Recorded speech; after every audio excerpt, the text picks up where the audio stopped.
Hello students, कैसे हैं आप लोग। आई होप बढ़िया है, पढ़ाई भी अच्छी चल रही है और आपको मोल कॉन्सेप्ट समझ में आ रहा है। और प्रीवियस वीडियो में हमने बात की थी अबाउट एम्पेरिकल फॉर्मूला।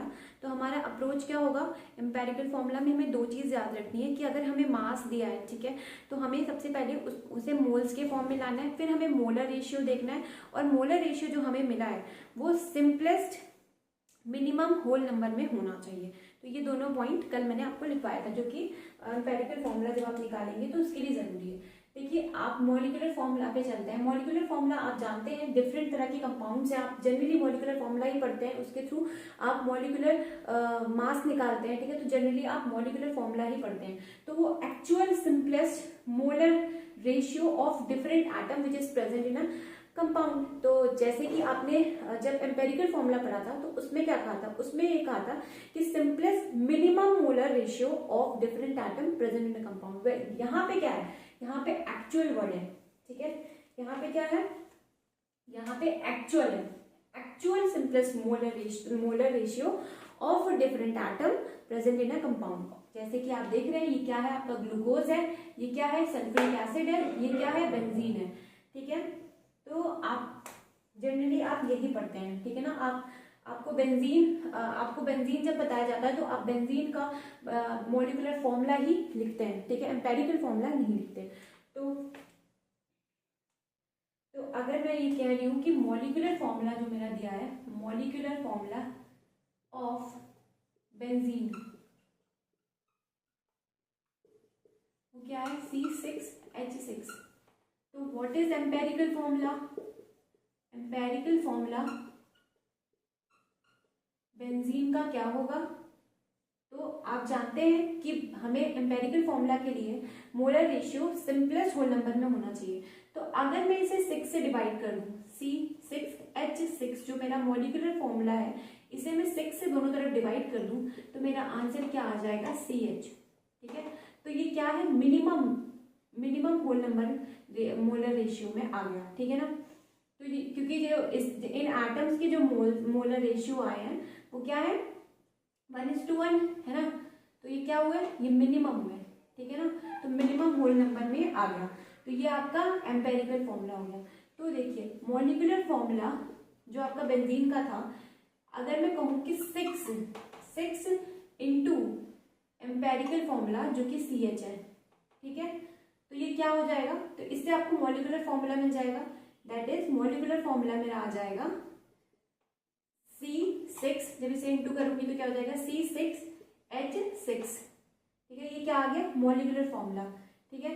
तो 6 क्या है, कोई भी न्यूमेरिकल वैल्यू, ठीक है। तो मॉलिक्यूलर फॉर्मूला में अगर मैं कोई मैंने कुछ n मतलब कोई भी नंबर, ठीक है ना, मैं क्या कर दिया, n को इंटू कर दिया एम्पेरिकल फॉर्मूला से, तो मुझे क्या मिल जाएगा, मॉलिक्यूलर फॉर्मूला। तो ये बहुत इंपॉर्टेंट है, ठीक है। वेयर n इज, जहां पे n क्या है, n is 1 2 3 4 dash dash dash n तक इसकी वैल्यू है। n क्या नहीं हो सकता, n कांट बी, n क्या नहीं हो सकता, n 0 नहीं हो सकता, n कोई नेगेटिव नंबर नहीं हो सकता, ठीक है। n फ्रैक्शनल नहीं हो सकता, ठीक है, फ्रैक्शनल नहीं हो सकता। तो ये सब चीजें हैं, ठीक है। डेसिमल में भी नहीं हो सकता, ठीक है। अगर मैं बोलूं n डेसिमल है तो डेसिमल में भी नहीं हो सकता, ठीक है। तो n कोई होल नंबर में होगा, ठीक है ना। कोई भी ऐसा नंबर, कोई भी नंबर जो कि 1 2 3 4 कुछ भी हो सकता है, ठीक है। जैसे कि हमने यहाँ बेंजीन में देखा, तो बेंजीन में n क्या है, 6 है। तो 6 में मैं जब मैं CH में 6 को इंटू करूंगी तो मुझे क्या मिल जाएगा, मॉलिक्यूलर फॉर्मूला ऑफ बेंजीन मिल जाएगा, ठीक है। एक समझ में आया आपको। तो देखिए ये वाला question, the empirical formula of compound A is C2H3, what is it's molecular formula. तो अभी हमने क्या देखा भाई, मॉलिक्यूलर फॉर्मूला कैसे मिलेगा, कोई एक n से हम क्या करेंगे, कोई n इज एनी नंबर, उससे हम एम्पेरिकल फॉर्मूला को क्या कर देंगे, मल्टीप्लाई कर देंगे, तो हमें क्या मिल जाएगा, मॉलिक्यूलर फॉर्मूला। तो हमारा एम्पेरिकल फॉर्मूला क्या दिया हुआ है, C2H3, यही दिया है ऊपर, ठीक है। तो n, अगर n की वैल्यू 1 आ जाती तो मेरा आंसर क्या हो जाता, तो मेरा मॉलिक्यूलर फॉर्मूला C2H3 हो जाता। तो क्या C2H3 है, नहीं है, ठीक है। तो इसका इसका मतलब n जो है वो 1 नहीं है। चलिए अगर ये 2 होता, n की वैल्यू 2 होती, तो अगर मैं यहाँ 2 लिख देती तो ये क्या हो जा रही, तो क्या आ जाएगा 3 इंटू 2 6, ठीक है ना, 3 इंटू 2 6 एंड 3 3 जा 9। क्या है ये ऑप्शन नहीं, तो n जो है वो 3 भी नहीं है, ठीक है, n जो है हमारा 3 भी नहीं है। अब n की वैल्यू 4 रख के देख लें, 4 2 जा 8 एंड 4 3 जा 12। क्या ये ऑप्शन है? बिल्कुल। तो ये आपका मॉलिक्यूलर फॉर्मूला है, ठीक है। तो यहाँ पे n क्या है? 4 है, ठीक है, n क्या है? 4 है। तो आपको n की वैल्यू रख के चेक करनी पड़ेगी, ऑप्शन अगर दिए हैं तो आप ऐसे करके मैच कर सकते हो, ठीक है। और दूसरा आप ये भी कर सकते हो C2H3 है, ठीक है। तो अगर मेरे पास 1, अगर ये इसकी वैल्यू 1 होती तो मेरे पास मेरा जो आंसर आता C2H3 आता। तो H4 तो किसी भी कंडीशन में नहीं आता। अगर मैं ये 2 लिख देती, अगर n की वैल्यू 2 है, ठीक है ना, देखिए अगर n की वैल्यू यहाँ 1 है तो मेरा आंसर क्या होता? C2H3, ठीक है। लेकिन n की वैल्यू 2 होता तो क्या हो जाता? C4 2 2 जा 4 और 2 3 जा 6, ठीक है, ये होता, ठीक है। तो जो C2 है पर H4 तो कभी नहीं होगा, या तो 3 होगा और 3 के दोबारा क्या होगा, 3 के तुरंत बाद क्या होगा? 6 होगा, 4 तो नहीं होगा, तो ये तो ऐसे ही गलत हो गया, ठीक है। 4 जब आ रहा है, जब ये 4 आ रहा है तो देखिए यहाँ पे 6 आ रहा है, तो ये गलत हो गया, ठीक है। अब देखिए, अब ये जो है 2 के बाद C2 के बाद C4 आ रहा है, 3 तो कहीं नहीं आ रहा, तो आपका आंसर क्या हो जाएगा? तो आप ऐसे भी कर सकते हैं, ठीक है ना। चलिए अब आपको मास के फॉर्म में खेला, देखिए एम्पेरिकल फॉर्मूला मास ऑफ, अब सीधे फॉर्मूला जो आपका था एम्पेरिकल फॉर्मूला था, अब उसका क्या निकाल दिया? मास निकाल दिया। जैसे कि बेंजीन रिंग में आप CH बोलते हो, तो CH का मास निकालेंगे तो क्या हो जाएगा? 12 1 13, ठीक है ना।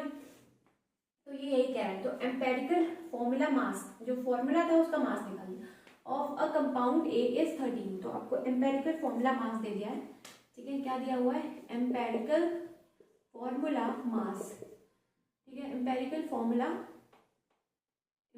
फॉर्मूला मास दिया है ऑफ A, कितना? 13, ठीक है। तो उसका मॉलिक्यूलर फॉर्मूला मास पूछ रहा है, ठीक है। तो बिल्कुल वही करेंगे, जैसे हम मॉलिक्यूलर फॉर्मूला निकाल लेते वैसे ही हम मॉलिक्यूलर फॉर्मूला मास निकालेंगे, क्योंकि जब इस फॉर्मूले से हम क्या निकालते हैं? Molecular mass. जैसे H2SO4, ये क्या है? फॉर्मूला है, मॉलिक्यूलर फॉर्मूला है ये H2SO4।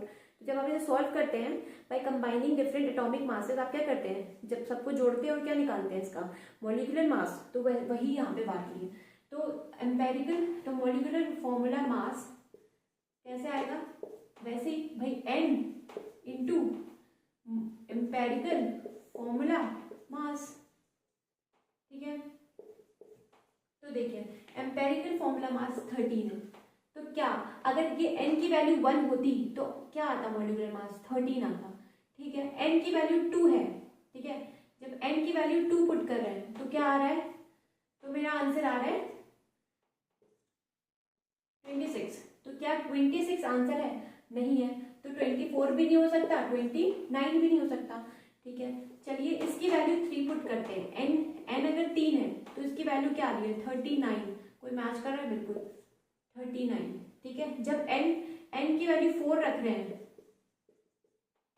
तो मेरा आंसर क्या आ रहा है? 52, ठीक है। तो 45 भी नहीं हो सकता, ठीक है। क्लियर है? बस n आपको n पुट करते रहना है। आपको क्या करना है? n डिफरेंट मतलब 1 2 3 4 पुट करके चेक करना है किसमें आपको एम्पेरिकल फॉर्मूला दिया है तो उसमें इंटू करना है, या फिर आपको मास दिया है तो इसमें इंटू करना है, ठीक है। n की वैल्यू, n को एज्यूम करना है क्योंकि n की वैल्यू 1 2 3 4 कुछ भी हो सकती है। तो अगर आपको ऑप्शन देना है, आपको ऑप्शन दिया है तो आपको डिफरेंट n जो है पुट करके देखना पड़ेगा। मतलब अगर n 1 होता तो मॉलिक्यूलर फॉर्मूला एम्पेरिकल फॉर्मूला के बराबर आ जाता। 2 है तो क्या होगा? 2 इंटू 13 करके देखेंगे तो आंसर 26 है। तो 24 और 29 तो नहीं हो सकता, इसलिए कैंसिल हो गया, ठीक है।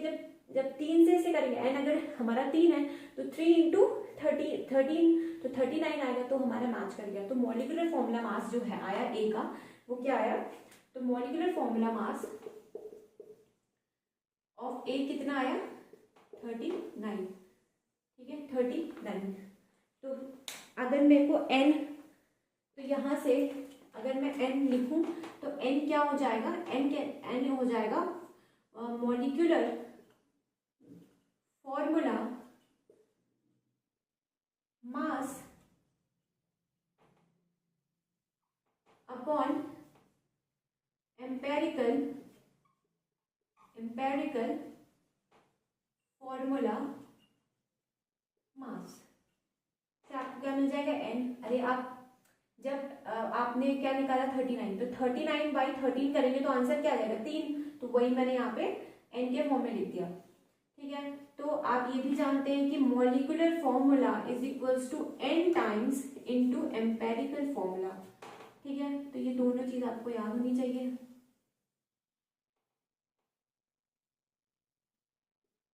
ठीक है, यही कैलकुलेशन में यूज होगी। क्लियर है? चलिए एक और क्वेश्चन करते हैं।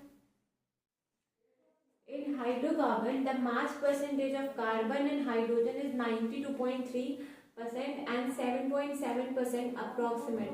Identify the empirical formula of hydrocarbon, ठीक है। इफ मॉलिक्यूलर फॉर्मूला मास आपको दिया हुआ है 78, तो आपको मॉलिक्यूलर फॉर्मूला बताना है। तो इसमें दो चीज, आपको पहले एम्पेरिकल फॉर्मूला निकालना है, तब आपको क्या निकालना है, मॉलिक्यूलर फॉर्मूला बाद में आपको बताना है। तो चलिए सबसे पहले क्या दिया है, हमें इंफॉर्मेशन लिख लेते हैं। मास परसेंटेज आपको दिया है क्या, कार्बन का, दैट इज 92.3 ग्राम्स, ठीक है।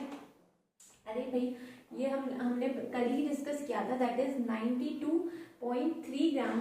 ये जो परसेंट का मतलब होता है कि 100% सोल्यूशन में आपको 100% ग्राम्स में आपको 100 ग्राम क्या है सोल्यूशन का मास है, ठीक है। उसमें आपको क्या दिया हुआ है, 92.3 ग्राम्स दिया हुआ है। मास परसेंटेज का मतलब है, तो मास परसेंटेज ऑफ हाइड्रोजन का मतलब क्या है, 7.7 grams present in 100 grams of solution, ठीक है ना। तो हमें क्या निकालना है, मोल्स निकालना है। तो मोल्स ऑफ कार्बन कितना आएगा, 92.3/12, ठीक है।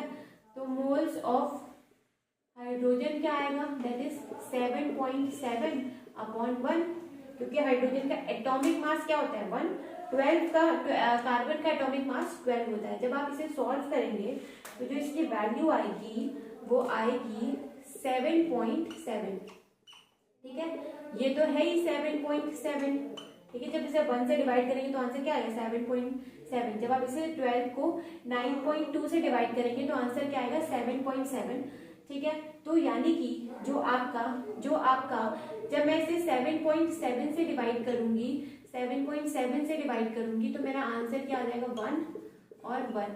यानी कि जो एम्पेरिकल फॉर्मूला होगा ऑफ द हाइड्रोकार्बन, वो क्या आएगा, वो आ जाएगा, क्यों, क्योंकि भाई ये तो मेरा डेसिमल में आया ना। तो जब डेसिमल में आएगा तो मेरे को क्या करना होगा, इसमें से स्मॉलेस्ट नंबर को चुनना होगा, ताकि मुझे जो आंसर मिले वो मेरा क्या मिले, होल नंबर में मिले, ठीक है। क्योंकि ये डेसिमल है तो दोनों जब बराबर है तो दोनों को क्या कर देंगे 7.7 से डिवाइड करेंगे, और जो हमारा आंसर आया वो होल नंबर में आया तो क्या होगा CH, ठीक है। ये हमारा क्या हुआ एम्पेरिकल फॉर्मूला आ गया। तो आपका पहला आंसर आ गया जो आपको पूछा ना एम्पेरिकल फॉर्मूला। अब क्या है, आप देखिए एन आपने पढ़ा था ना, क्या होता है, दैट इज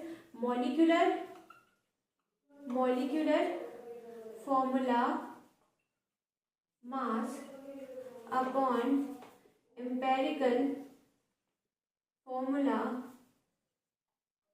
मास, ठीक है। तो मॉलिक्यूलर फॉर्मूला मास आपको दिया हुआ है, that is 78। Empirical formula mass आप निकाल लीजिए, क्या होगा 12 + 1 क्या होगा 13। जब आप 13 से इसे क्या करेंगे, डिवाइड करेंगे तो क्या आ जाएगा 6 7 4 5 6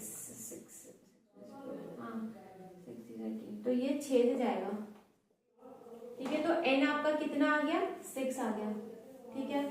तो आप मॉलिक्यूलर फॉर्मूला कैसे निकालेंगे भाई, n में क्या कर देंगे, इनटू कर देंगे किसका, एम्पेरिकल फॉर्मूला का। तो n की वैल्यू यहाँ क्या है 6 इंटू आपका एम्पेरिकल फॉर्मूला क्या है CH, तो क्या हो जाएगा C6H6 आपका क्या आ जाएगा मॉलिक्यूलर फॉर्मूला। ठीक है, तो ये आपका सेकेंड पार्ट हो गया क्वेश्चन का, ये आपका फर्स्ट पार्ट था। ठीक है, क्लियर है, क्लियर है।